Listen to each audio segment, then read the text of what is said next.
Alright, in the last tutorial we covered how to import our low-res and high-res into Maya, and we covered how to unwrap the UVs nice and clean into the 0 to 1 quadrant. They're as large as they can possibly be to get as much texture resolution, and they're clean and organized. You can clearly tell what is what. This is the head, this is his clothes, this is the pillar and the top of the pillar and extra pieces. So everything is nice and clean. So at this point we're going to project our high resolution, which is this guy. Let's turn that back off. Select this guy, right click and add selected to the low res layer so I can turn them off. So we're going to take this high resolution super detailed guy and we're going to project him onto this low resolution guy. You can see there's very little texture distortions. We put the checker pattern pretty well. I can switch back out and put, let's say, the Lambert 1 on here just to clear out the checker pattern. So we can see here there's no detail and there's a lot of detail. And we're going to put this a lot of detail, which is over 300,000 polygons, onto this guy, which is only 5,000 polygons. So in order to do that, we're going to need to add a plugin that isn't native to Maya 2016. It used to be in earlier versions of Maya, but they didn't include it this time. So if you don't have this plugin, it's called Mental Ray. You'll have to go to Google search it. So if you type in Mental Ray plugin, the first thing that should pop up is for 2016 Mental Ray plugin. Click on this, goes to the Autodesk website, and you would want depending on your operating system, Mental Ray plugin for Windows. If not Windows, then maybe Linux or Mac, depending on which one you're using. So you would click on this guy and you would download and run and install it on your computer. Once you've done that, close Maya, reopen again, and it should work just fine. Add that, should pop up here. So open when done. 10 seconds, 9.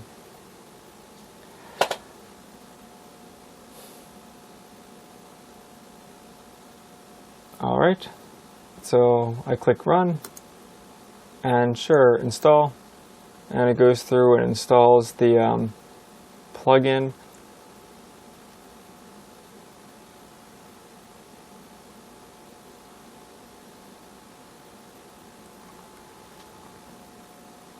Alright, yes, install, next, install.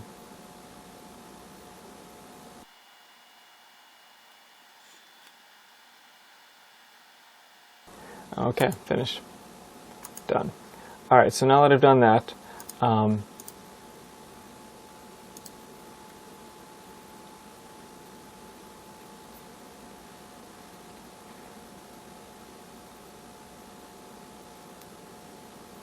alright, so Maya is up and ready again. Let's close that file, open scene. Actually, let's go open recent files, projection. Alright, so that should reopen this, and it might take a while depending on how many polygons you had in your high resolution object. I guess I don't need to see the UVs anymore, and I don't need to see the hypershade anymore. Alright, so I have this object, and now if I go over to the now that I know that I have Mental Ray near, but again, setting preferences, plugin manager, it should already be activated. Maya to Mental Ray, already loaded, so we're good. Alright, so now that we have that, we can go over to change the modeling tab to rendering, and that changes these new icons, or these links up here. We'll go to lighting and shading, and transfer maps. So again, that's under the rendering tab, lighting and shading, transfer maps. And if you don't have Mental Ray plugin installed, you won't see the ambient right here. We want to have the ambient occlusion installed as well, because that adds shadowing to our object. So we're going to need a normal map and an ambient map. So I click on normal, it adds a normal map. I click on ambient, it adds an ambient map, ambient occlusion. So now I just have to change some settings. I want to add actually target mesh. Let's start with the low res. I'll click him, add selected. So this is going to be our target mesh. Source meshes, we need to know what the high res is. So I'm going to turn off low res, turn on high res. You can have multiple meshes. So I'm going to select both of these and add both of these as the source message. So this will add both of those, and we're going to take both of these high resolution 300,000 polygon objects and put it on this one 5,000 mesh. And now we're going to use the normal and ambient to create those maps. Under normal, I'm going to change the file format to Targa, but you could do TIFF or bitmap or any other file types you want. I'm going to pick the location it saves at, put this on the desktop in the ZBrush demo, change the file type again to Targa, and call this pillar NRM for normal. Save, and repeat. Click on this guy, set the location, and set the file type. I don't know if there's a Targa setting here. I might have to go back and change this again, but this would be the pillar AO, Ambient Occlusion. Save. Looks like it already preset the Targa for me. Awesome. So I have the two Targa meshes. The occlusion rays will determine how much quality you get. You can set this to 256. You'll get better shadow quality. It just adds about twice as long in the render time. We're going to connect to a new shader. Might as well do that. It's just going to create a new Lambert for us and already put the maps on there for us. We want to make maps that are even with these numbers, both the same shape. This is 256. We're going to use powers of 2, so if you double 256, it'll be 512. If you double that, we're going to use a 1024 map. You could do 2048s. 2048s are probably going to be the highest you would want to go. You could go 4096, but most games won't use 4096 maps. 1024 is a pretty average standard for the current gen games. Let's scroll down to Mental Ray. There's a couple other settings you could play with, but they're fine. Let's do the same process with this. Let's put this at 1024. And we'll leave the rest of them the same. If you wanted to adjust some, you could, and we should need the advanced options. Alright, you could punch up the number of samples to 4. Again, you'll up your render time. It's going to take a lot longer, but you'll get better quality. So that's up to you. And I guess fill texture seams, you could up that if you want. Let's try 2. Kind of fills in some of the gaps. Let's set that to 2 as well. It adds more pixels between there, so you're less likely to get edges in other places. Alright, so everything's set. We have the low res, the 2 high reses, the 2 different types of maps we need, and the settings for all those maps. So we're going to press bake now, and in the bottom corner you should see the status. So in order to bake, you have to have both of these turned on at the same time. So my low res and my high res are both turned on, both sitting on top. If one of them is turned off, it won't work. It has to see both of them perfectly aligned. So we're going to press bake now. This could take a little while. And this should run through 2 different maps this time. So the first one is running through is the normal map.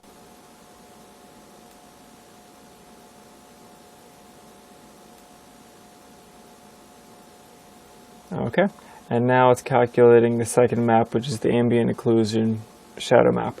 Ambient occlusion means it's kind of self-shadowing, so it's going to put shadows in all the recessed areas. So an object next to another object will generate shadows by default, no matter where the lighting is. So that's what it's just going to put relative shadows in there, and they get baked into the texture, so that way they're permanent. So wherever the light source moves, the shadow will always be there. It's not meant to be a super heavy shadow. It's meant for just some accents, basically, just adding a little bit of dark areas in the cracks and all that. Everything else is pretty much just bright white. So you'll see when this finishes exporting. And if I go and pull up these maps right now, so the one map is finished. This one's being saved right now, still 1 kilobyte. If I double click this one, actually let's just open with, I guess, Photoshop.